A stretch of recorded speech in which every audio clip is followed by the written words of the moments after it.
الحمد للہ رب العالمین والصلاة والسلام علی سیدنا محمد خاتم النبیین وعلی آلہ وصحبہ وعلی من تبعہم بإحسان الی یوم الدین. اما بعد، اعوذ باللہ من الشیطان الرجیم. بسم اللہ الرحمن الرحیم. هو الذي بعث في الأميين رسولا منهم يتلو عليهم آياته ويزكيهم ويعلمهم الكتاب والحكمة وإن كانوا من قبل لفي ضلال مبين. حضرت نبی کریم صلی اللہ علیہ وسلم کی بعثت کے بنیادی مقاصد اس انداز میں قرآن میں متعدد جگہوں پر بیان ہوئے. سب جگہ پہلے نمبر پر یتلو علیہم آیاتی ہی ہے. یہ بعثت خاتم الانبیاء کے اہم ترین مقاصد میں سے ہے، اور یہ مقصد کی تکمیل ہوتی ہے مکاتب قرآنیہ کے ذریعے سے. اس لیے ہمیں مقاصد بعثت کو سامنے رکھتے ہوئے اس کام کو پوری طاقت اور قوت کے ساتھ آگے بڑھانے کی ضرورت ہے. میں حضرت قائد ملت دامت برکاتہم العالیہ کو مبارکباد دیتا ہوں کہ دینی تعلیمی بورڈ کو نئی روح آپ نے بخشی ہے. یہ واقعی محمود کا قابل تعریف محمود اقدام ہے. اللہ تعالیٰ اس کو محمود العاقبت فی الدنیا والآخرت بناوے. حضرات، مکاتب کے ذریعے سے قرآن مجید کی ضروری صحیح تعلیم عام ہوتی ہے. ہر مسلمان کو دین کی جو بنیادی تعلیمات کی ضرورت ہے وہ مکاتب کے ذریعے سے ملتی ہے. میں ہمارے مکاتب کے علماء کرام کو ایک بات عرض کیا کرتا ہوں کہ بخاری ہم پڑھاتے ہیں تو کتاب الایمان کے اندر ایمان کی تعریفوں میں لمبی لمبی بحثیں ہماری ہوتی ہے اور کئی مطالعوں کے بعد ہوتی ہے.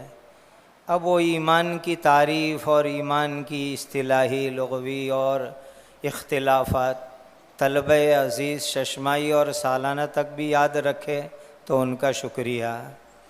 لیکن مکتب کا مدرس مکتب میں بچوں کو کلمہ ایمان پڑھائے گا اور دین کی بنیادی تعلیم سکھائے گا. وہ بچہ موت تک انشاءاللہ اس کو یاد رکھے گا اور اجر عظیم کا مستحق ہوگا.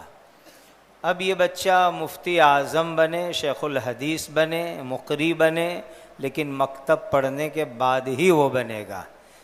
اس لیے اجر کے اعتبار سے بھی اگر ہم غور کریں تو مکتب کی تعلیم اجر ثواب کے اعتبار سے بھی بہت زیادہ بڑی ہوئی ہے. یہی تو بات تھی کہ صحیح ہمارے سلسلے کے اکابر میں قطب عالم حضرت میاں جی نور محمد جنجانوی رحمۃ اللہ علیہ، جن کے متعلق حضرت شیخ الاسلام کے ایک مکتوب میں ہے کہ اگر ہندوستان کی راجدھانی سیاسی دہلی ہے تو روحانی راجدھانی جنجانہ میں حضرت میاں جی کا مزار مبارک ہے. حضرت میاں جی نے 37 سال لوہاری کے اندر ایک جگہ بیٹھ کر کے مکتب پڑھایا. اور حضرت شیخ زکریا صاحب لکھتے ہیں مشائخ چشت کتاب میں کہ مکتب پڑھاتے پڑھاتے طلباء کو صاحب نسبت بنا دیا کرتے تھے. تو یہ مکاتب کو ہم معمولی نہ سمجھے، یہ ایمانی زندگی، اسلامی زندگی بنانے کی یہ بنیادی جگہ ہے. میں بہت درد سے آپ سے کہوں، ہمارا صوبہ گجرات اگرچہ اس طرح کی تعلیم کے لیے بہت مشہور ہے، لیکن رمضان سے پہلے صوبے کے ایک علاقے کے اندر جانا ہوا. مکاتب کی تعلیم اس علاقے میں نہ ہونے کی وجہ سے مسلمان بچوں کو پوچھا گیا تو بچے کہہ رہے ہیں کہ ہمارے نبی رام چندر جی ہے، ہماری کتاب مقدس رامائن ہے، اور ہمارا تہوار ہولی اور دیوالی ہے۔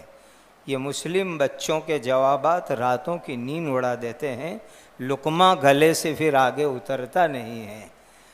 بزرگان ملت جہاں مکاتب قائم ہوں گے انشاءاللہ ارتداد سے حفاظت ہوگی اور دین کی بنیادی تعلیم عام ہوگی۔ ایک بڑا کام مکاتب کے ذریعے یہ بھی ہوگا کہ علاقے کے جامعات اور دارالعلوم کو طلبہ ملیں گے۔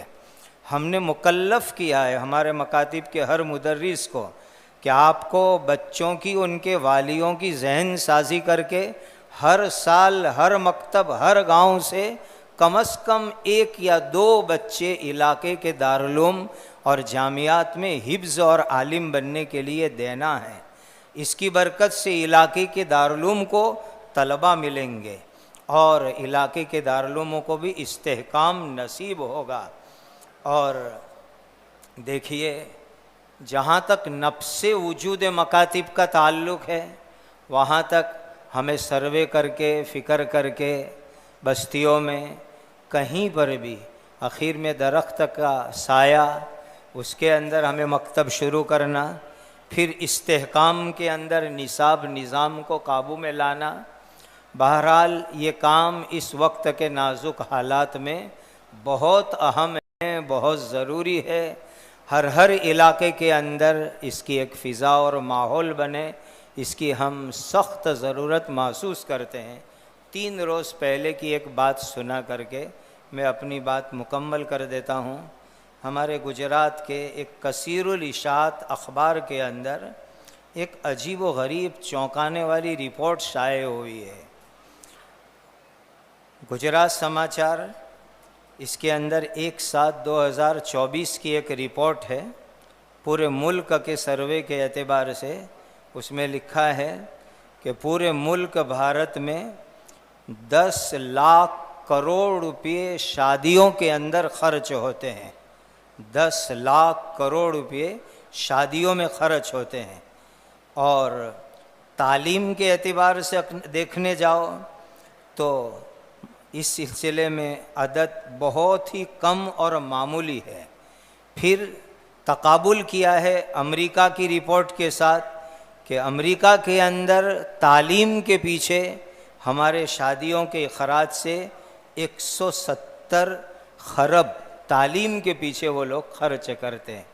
تو اس سے ہمیں فکر لینے کی ضرورت ہے کہ کم از کم مسلمان شادیوں میں جو خرچ کرتے ہیں ان کو فکر دلا کر کے مکاتب کی تعلیم کے پیچھے اور مکتب کے قیام کی طرف متوجہ کرایا جائے تو انشاءاللہ بہت بڑا تعلیمی انقلاب آ سکتا ہے۔ بہرحال جمعیت علماء ہند دینی تعلیمی بورڈ اس کے اکابرین واقعی قابل مبارکباد ہیں کہ اس اہم کام کو انہوں نے اٹھایا ہے۔ اللہ سبحانہ و تعالیٰ اسے خوب پروان چڑھائیں۔ ہم اپنی سعادت سمجھتے ہیں اس مبارک سلسلے کے ساتھ رہنا، اس کے قدم بقدم ساتھ چلنا، ان کو اپنے سروں کا تاج بنا کر کے اس میدان میں آگے چلنا، ہم اس کو اپنی سعادت سمجھتے ہیں۔ اس اجلاس سے آپ یہ عزائم لے کر کے جائیں کہ ہر جگہ ہمیں مکاتب کو قائم کرنا ہے۔ انشاءاللہ ہمارے لیے دنیا اور آخرت میں یہ چیز صدقہ جاریہ ثابت ہوگی، اللہ کی رضا اور خوشنودی کا ذریعہ ہوگی۔ وآخر دعوانا ان الحمدللہ رب العالمین۔ ایک خصوصی مبارکباد دینا باقی تھی کہ ایسے اہم ترین اجلاس کو انتخاب کیا جمعرات جمعہ کا مبارک دن، ایسے بھی یہ بابرکت دن ہے اور اس میں ملت کی ایمان اسلام کی فکروں کو اگر جوڑا جائے تو اس سے ثواب بھی بڑھ جائے گا، نورانیت بھی بڑھے گی اور مدرسین محض کے لیے سہولت بھی ہو جائے گی۔ وآخر دعوانا ان الحمدللہ رب العالمین۔